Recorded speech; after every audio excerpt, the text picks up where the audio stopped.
তাড়াতাড়ি করে আমি পালিয়ে যাই, ম্যাডাম যেন দেখতে না পায়। তুমি আজকেও স্কুলে লেট করে এসেছো কেন? আমি তোমার সাথে কথা বলতেছি, ওইদিকে কি দেখো? ওইটা তো মিনি। মিনি দাঁড়াও, তুমি কোথায় যাইতেছো? ম্যাম আমি তো একটু বাইরে যাইতেছিলাম, এটাই সুযোগ, আমি পালিয়ে যাই। ম্যাম দেখেন ও পালিয়ে গেল। মিনি তুমিও আমাকে বোকা বানিয়ে দিলে, দাঁড়াও। ক্লাস 10 এর বাচ্চারা অনেক দুষ্ট হয়ে গেছে।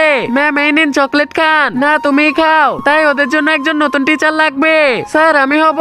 মিনি হাত নামাও, ক্লাস 10 এর বাচ্চারা অনেক দুষ্টু। তাতে কি আমি রাজি। মিনি আমি জানতাম তুমি পারবে। Thank you sir. মিনি তুমি তো জানো ওই বাচ্চাগুলো অনেক দুষ্টু। ম্যাম আপনি হয়তো জানেন না, একজন দুষ্টু ম্যাডামই দুষ্টু বাচ্চাদের ঠিক করতে পারে। বাচ্চারা সবাই ফোন বের করো, আজকে আমার ক্লাস নিতে ইচ্ছা করছে না। ইয়ে কি মজা, সবাই ফোন বের কর, আজকে টিকটক বানাবো। সবাই ফোন বের করেছো, এখন দিয়ে দাও। ধরো ভালো লাগে না, এই ম্যাম তো আমাদের থেকে অনেক বেশি দুষ্টু।